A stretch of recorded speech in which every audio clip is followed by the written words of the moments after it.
Why, hello everyone, I'm back. I sure did choose a great time to go AFK for like a week. I sure am glad no major events took place while I was gone. Yeah, I went to Punk and Drublic last weekend and then just kind of tapped out of life for a few days after that. Side note, MXPX put on the best show I've ever seen, so definitely go see MXPX live any chance you can. They're amazing. But apparently Ubisoft has just been pooping the bed non-stop since I went AFK. Cue It's Always Sunny title card.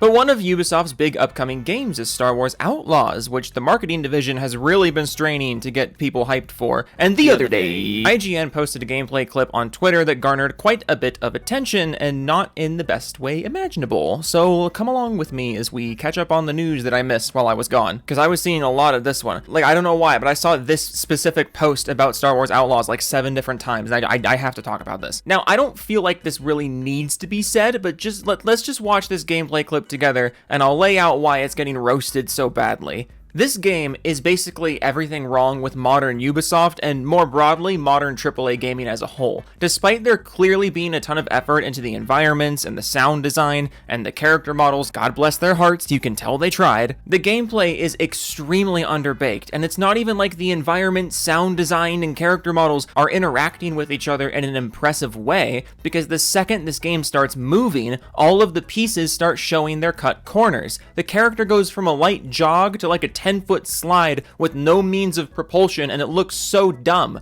The blaster bolt bends and turns in order to magnetize to the auto-aim. The damage feedback on the player character is basically non-existent. They get shot with a blaster bolt and it apparently causes no physical feedback. Some of the explosion effects look genuinely terrible, which we probably wouldn't be giving a shit about if you didn't insist on a realistic art style, ironically. There's the fact that it takes way too many shots to kill someone. There's the fact that in one part, a red barrel explosion instantly kills an enemy, but doesn't even touch the player character, even though the player character is clearly closer to the explosion. And these are all things that become extremely clear when you dedicate your entire development to realism and fancy graphics and presentation and not the gameplay. The more you cross into the uncanny valley, the easier it is to see the mistakes. And the less that you distract us with good gameplay, the more we are going to focus on those mistakes. Because the more realistic and true to life the game becomes, the more obvious it is to our brains when we see something that goes against how the real world works. And that's not even getting into the actual game design, which is basically just The Division, but somehow even less engaging. I made this tweet over the weekend, and I think it sums it up pretty well. And this is coming from someone who put like 100 hours into The Division 2. But Division 2 gets away with having this gameplay loop because there's more going on top of it. There's more gadgets, there's more weapons, there's more enemies on screen at once. And the reward for you engaging with all of this is a bunch of new loot and immediate rewards. The combat gameplay of Star Wars Outlaws is basically just Division with the incentives removed and with the polish removed.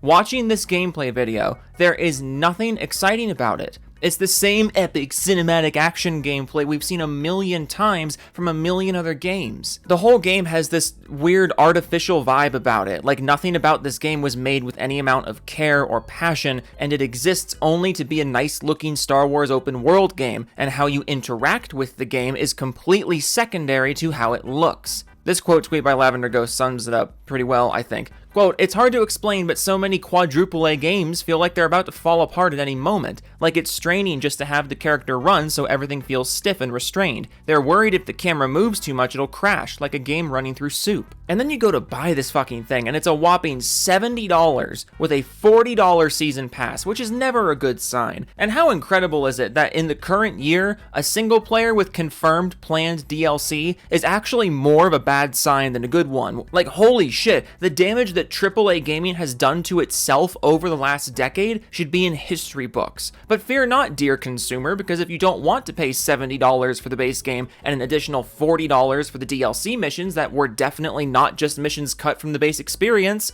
the DLC in this game is definitely going to be a bunch of new ideas the team came up with following the completion of the base game's ideas. I sure am positive the DLC will be worth $40, but if you think those prices are a bit unreasonable, fear not, because good old Ubisoft also has an option for just $18 a month for their subscription service that includes Star Wars Outlaws. $18 a month? Star Wars Outlaws has some decent ideas, and it doesn't look like the worst thing ever, but it's just such a perfect representation of everything wrong with AAA gaming that Ubisoft can't be surprised that they're getting mocked for it. And it sucks because it's the kind of concept for a Star Wars game that could have been incredible if it was being made by people who actually cared about doing something cool and unique and not just shooting for the lowest common denominator. But this game's being made by Ubisoft instead. So this is what we got. It's The Division, but shallower and more expensive and with a Star Wars paint job.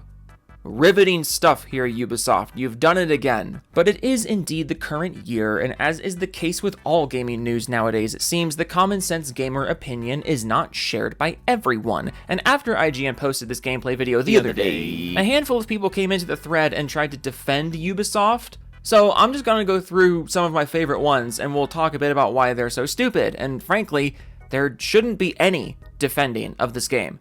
And keep in mind, that's not me saying you can't enjoy this game, or you can't get some fun out of this game. I'm not saying that at all. I'm just trying to get us all on the same page about what this game is and what it represents. You are absolutely allowed to like this game, the same way that I'm absolutely allowed to call it what it is. Now, shall we begin? So Dr. Emmett Brown responds to the IGN post and says, gamers today can't enjoy anything. I think it looks fun. And Chef Tony Gooden says, facts, it looks fun. And again, you're allowed to think it looks fun. You're allowed to think the game is fun when you play it, but we can't ignore the reality of what this game is. We can't ignore what brought this game into existence. Anyways, moving on. Dr. Emmett Brown responds, I'm sorry, this is the internet. We only express hatred towards everything without actually experiencing it. Which, I love this idea that criticizing a product before it comes out is completely not okay, but defending the product before it comes out, that is okay. You think the game looks fun. I think it looks fun. But not everyone agrees with you, and now you're like, ugh, we only express hatred towards everything we haven't experienced. So, one opinion of the thing you haven't experienced is fine, but the other one is not fine. This is great.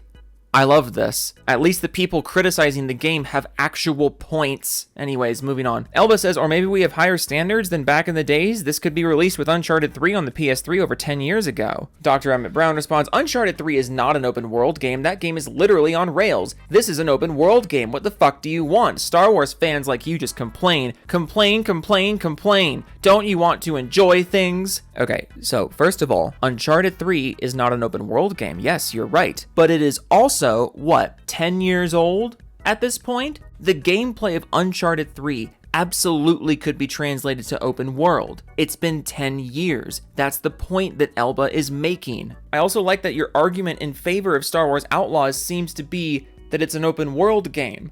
As if open world games with infinitely deeper mechanics don't exist and haven't been existing for like 10, 20 years at this point. But I love the middle part here. Star Wars fans like you just complain. How do you know Elba's a Star Wars fan? You don't have to be a fan of Star Wars to be into the games. I thought everyone knew that. Elba made a very specific point about gameplay, and he used Uncharted as an example, and then you just lash out and call him a Star Wars fan complaining. Like fucking... what? Where'd that come from? The last part's what kills me though. Don't you want to enjoy things? Yes, everyone wants to enjoy things. That doesn't mean you will enjoy everything. That's called being a human. Dr. Emmett Brown got a different response from someone named Light, who says some people are just looking for excuses. Excuses for what? Gamers don't like what they're seeing of Star Wars Outlaws because they're looking for excuses.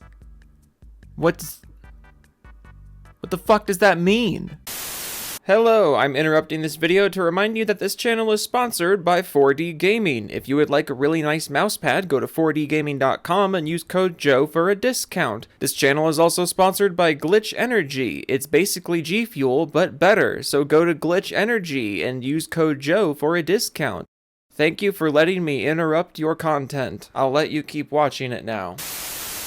Different one. Ink Del Chapo responds to Dr. Emmett Brown and says, People want to be sheep and hate on the bandwagon. That's why. Blackout responds, nah, it just looked bad, especially that super slow but long slide. It just looks awkward, like I don't know if they've been just not putting their best foot forward gameplay-wise or what. But then Ink Del Chapo says, I think, and this is just my opinion, take it with a grain of salt, but they may want to hide some stuff and are showing bare minimum. Now Ubisoft also have the Watch Dogs 1 drama in their heads and may show older, worse versions so people don't claim false advertising again, because that was damaging. Wait, so you think the game looks good or bad? You were literally dismissing all critics of it 2 tweets ago, and now you're like, well, here's the reason why it might actually look bad. So do you think it looks bad or not? But also, I love how you genuinely think the Watch Dogs 1 drama is only now affecting Ubisoft's decisions, as if it ever affected Ubisoft's decisions in the first place. The Watch Dogs 1 trailer was what, 2012, 2013? Yes, because Ubisoft certainly hasn't misrepresented their products since then. Watch Dogs 1 never had any impact on their decision making and how they promote their games until now. It's 2024 and now they want to avoid a repeat of Watch Dogs 1. It didn't affect their decision making immediately after the drama of Watch Dogs 1, but 10 years later, 11 years later, now it's affecting their decision making. Oh, okay. I'm sure that's canon. Gavin Weeks responds to the IGN post with one of these Photoshop books saying everything I don't like is woke, a book for basic dickheads. Yeah, not gonna lie, as annoying as some of the everything is woke type people are, people like this are infinitely more annoying. You know, the kind of people who portray all critics of their favorite product and their favorite corporation as just being hateful anti-wokers. Like, there is a giant thread of people that you are responding to and ignoring. They are making very specific criticisms of the gameplay and presentation and price points. And your response to all that is basically just, you're calling it woke. Like, bro, you are just excusing all of the valid criticism of Star Wars Outlaws because you don't personally find it to be woke and other people do. Like, that's all it takes for you to be completely fine with this game. Holy shit. Like, you get what I mean? The everything is woke people are annoying. These people are so much worse. Because you're the one making completely brainless defenses of a corporation and acting like criticisms of said corporation just don't exist. Which is possibly the most cringeworthy thing you can do on the whole internet. I know this one's shorter. I'm trying to catch up on my news from while I was out of town. Apparently a lot of things happened while I was out of town, so I'm trying to just spam make videos of all this shit.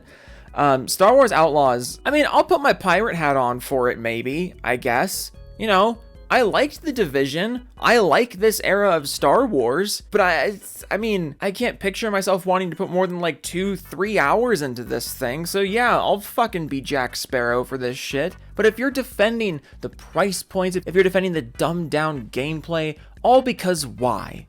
Why do you feel the need to do this? That's my big question.